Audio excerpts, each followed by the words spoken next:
કે આ જગતમાં કોઈ જ્ઞાની નથી, કોઈ મૂઢ નથી. શંકરનો સિદ્ધાંત. इस पर जरा गौर करें, बड़ा अनोखा सिद्धांत. संसाરમાં કોઈ જ્ઞાની નથી, કોઈ મૂઢ નથી. તો જગતમાં જ્ઞાનીઓ પણ દેખાય છે અને મૂઢ લોકો પણ દેખાય. શું સમજવું? તુલસી કહે ઈશ્વર જ્યારે જેને જેવો બનાવે ત્યારે જીવ એવો થઈ જાય છે. બહુ સાચી વાત. જ્ઞાની ક્યારે મૂઢ બને એ કંઈ કહેવાય નહીં, અને મૂઢ ક્યારે જ્ઞાની બને કંઈ આપણા કાબુની વાત છે જ નહીં. પ્રયાસ જરૂર કરવાના. બાકી જેહી જસ રઘુપતિ કરહી કસ.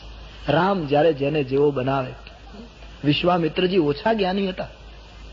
કેટલી મોટી ગાયત્રીના તો દ્રષ્ટા છે પોતે. કેટલી મોટી ગાયત્રીની ઉપાસના, વર્ષો સુધીનું તપ, પણ મેનકા નૃત્ય કરતી જોઈ અને એક જ મિનિટમાં વિશ્વામિત્ર મૂઢ થઈ ગયા. મેનકાની પાછળ દોડવા માંડ્યા. આમાં કોણ જ્ઞાની, કોણ મૂઢ? અને વાલીઓ લૂંટારો શિકાર કરવા સિવાય બીજું જાણે નહીં. એને એક સંતનો હાથ અડ્યો તો વાલ્મીક થઈ ગયા. શસ્ત્ર વાપરનારા એ શાસ્ત્ર લખી નાખ્યું. હરામનો ધંધો કરનાર રામ કથા લખી ગયો. કોણ જ્ઞાની, કોણ મૂઢ? વેદવ્યાસના પિતા પરાશરજી નૌકામાં વિહાર કરતા હતા અને મત્સ્યગંધા નામની સ્ત્રીમાં મોહિત થયા. તો પેલી સ્ત્રીએ કહ્યું, સૂર્યનારાયણ આપણને જુએ છે, તમે ઋષિ છો, તમે આવી રીતે મારી સામે દ્રષ્ટિ કરો એ બરાબર નહીં. તો તપના પ્રભાવથી સૂર્યની આડું વાદળ કરી દીધું.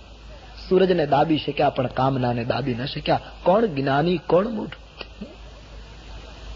રામ એટલે તુલસીદાસજી કહે છે ઈશ્વર જ નિભાવે. એટલે શરણાગતિનો રસ્તો તુલસી લીધો છે. નહીં કલી કરમ ન ભક્તિ વિવેકો. એક માર્ગ તુલસી કહે કળયુગમાં કઠિન છે, શરણાગત હો જાઓ.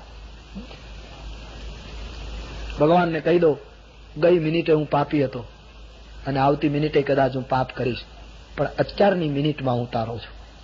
એમ પ્રતિપલ નિવેદન કરતે ચલે જાઓ.